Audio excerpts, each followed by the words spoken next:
ప్రతి ఒక్క డ్రైవర్ అన్నకు దండం పెట్టి చెప్తానా, మన డ్రైవర్లు ఎవరు కానీ ఆర్టీసీలో సమ్మె చేస్తాను, మన ఆర్టీసీ అధికారులు, మన ఆర్టీఓ గారు ఫోన్ చేసి చెప్తాడు, సీఎం రేవంత్ రెడ్డి, రవాణా శాఖ మంత్రి పొన్నం ప్రభాకర్ రావు వీళ్ళు ఫోన్లు చేసి వాళ్ళ అవసరాలకు మనలా వాడుకొని వాళ్ళు సమ్మె చేసుకున్నప్పుడు వాళ్ళ ప్రాబ్లాలు ఏదో వాళ్ళకు సాల్వ్ చేసుకోవాలి, వాళ్ళ చేసుకొని వాళ్ళ డ్రైవర్లను వాళ్ళు తీసుకోవాలన్నా దయచేసి మన డ్రైవర్ మిత్రులు ఇవాళ ఆర్టీసీలో రమ్మనంగానే పోతాను, ఏదైనా జరిగిందనుకో వాడు కేసులు పెడతాడు, ఇదవుతుంది. ఛాయ తాగి గిలాస పారేసినట్టు అన్న మనం పర్మనెంట్ కాదు, ఆర్టీసీ డ్రైవర్లం కాదు, మనం private lorry car jeep auto డ్రైవర్లం అన్నా. అందుకొరకు అన్న మనం ఎవరం పోవద్దు, వాళ్ళ సమ్మెకు అడ్డం పోవద్దు, మనం డ్రైవర్ చేయొద్దన్న.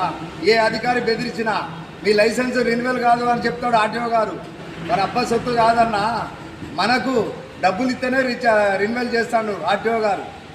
ఎక్కడైనా చేసుకోవచ్చు, ఏదైనా కావచ్చు, కానీ ప్రతి ఒక్క డ్రైవర్ అన్నకు తెలియపరుస్తాను.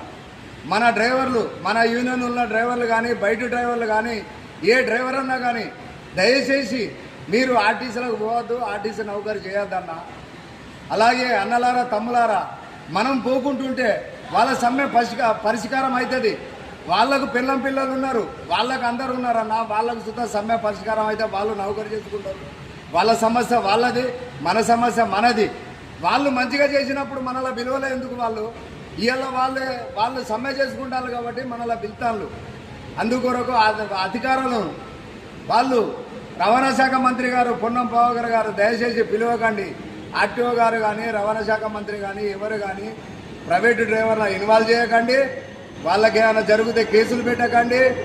కొత్త డ్రైవర్లు వస్తారు, ఏం తెలియని వాళ్ళు వస్తారు, బయటికి బస్సు తీయగానే బస్సు గుర్తుడు చేసుడు యాక్సిడెంట్లు అయ్యి ఇంకా చాలా ఘోరం అవుతుంది. వాళ్ళ పరిష్కారం ఏందో సమ్మె పరిష్కారం చేసి విరమించి అచ్చేయండి సార్. జై హింద్, జై భీమ్. తెలంగాణ డ్రైవర్ యూనియన్ జిందాబాద్, జిందాబాద్, జిందాబాద్.